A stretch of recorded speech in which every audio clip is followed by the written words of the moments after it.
Hai Sobat Sukses, apakah Sobat pernah bermimpi suatu hari memiliki uang banyak, pensiun dini lalu keliling dunia? Mungkin Sobat sudah sering mendengar tentang kebebasan finansial. Terutama bagi Sobat yang berjiwa milenial, memahami tahapan kebebasan finansial itu penting.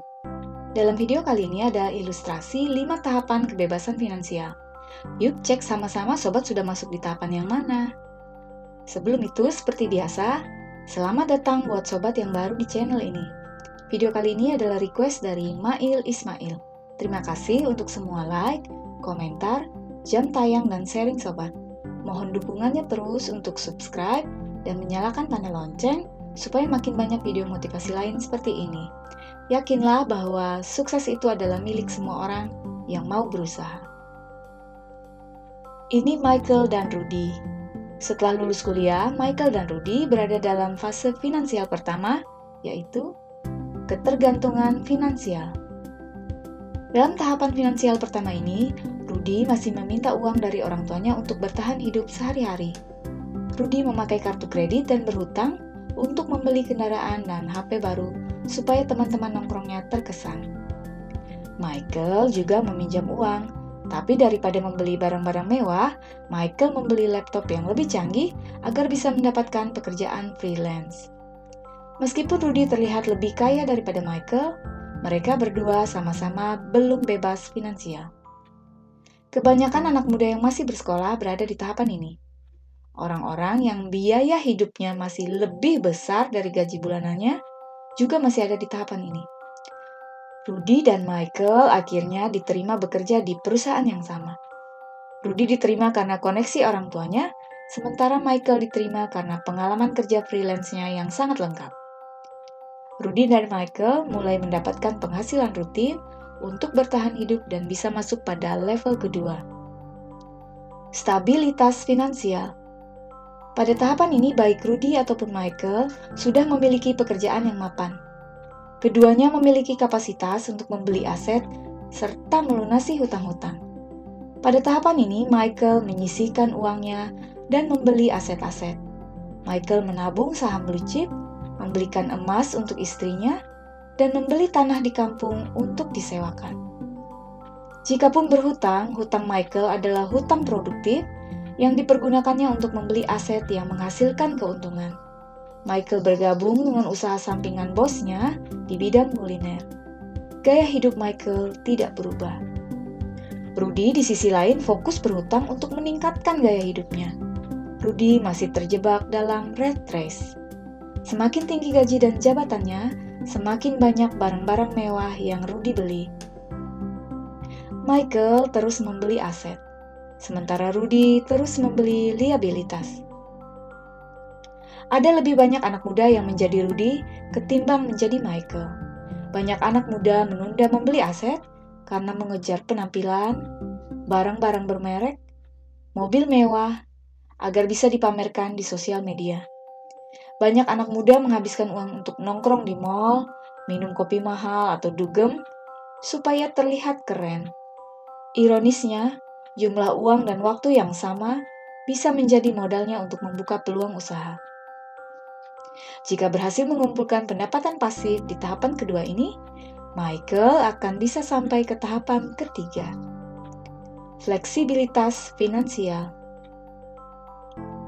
Perlu usaha dan waktu yang tidak sedikit bagi Michael sampai akhirnya lolos ke tahapan ketiga ini, fleksibilitas finansial.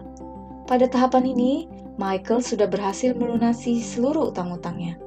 Tanah yang dibeli Michael di kampung mulai menghasilkan sewa rutin, sahamnya naik, usaha kulinernya juga berkembang. Michael kemudian membeli tanah dan properti berikutnya dan mencoba membuka cabang usaha kulinernya yang kedua. Pada tahapan ini, Michael mulai memiliki dana darurat yang besarnya sekitar 6-12 kali gajinya.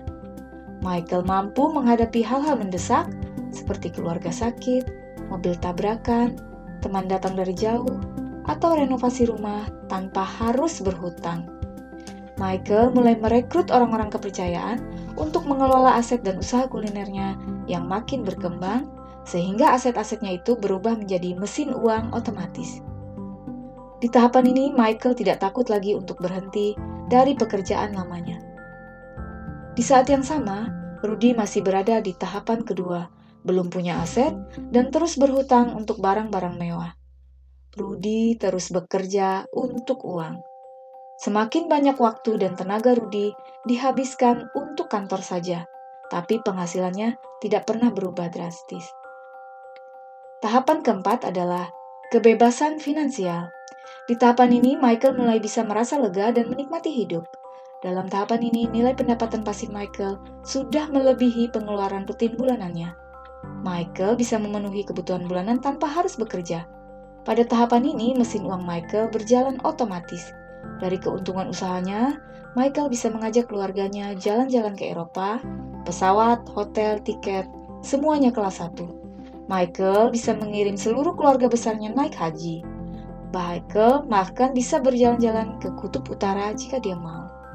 Saat Michael mencapai level ini, Rudy masih belum bergerak dari level 2. Orang tua Rudy sekarang sudah tiada. Rudy sibuk membayar hutang dan belum punya rumah sendiri.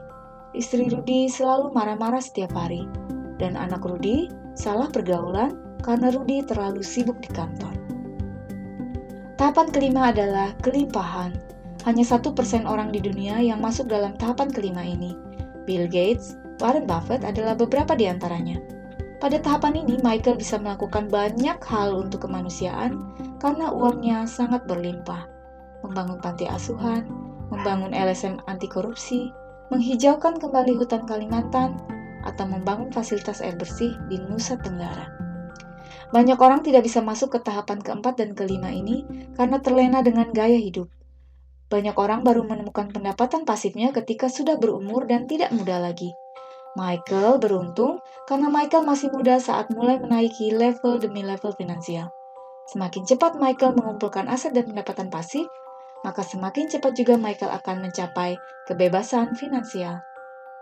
Nah, sobat, sudah sampai di level yang mana? Jangan lupa untuk komen di bawah ya. Mohon dukungannya selalu untuk like, subscribe, share, komentar, dan follow Instagram Motivasi Sukses. Sampai jumpa, salam sukses bersama.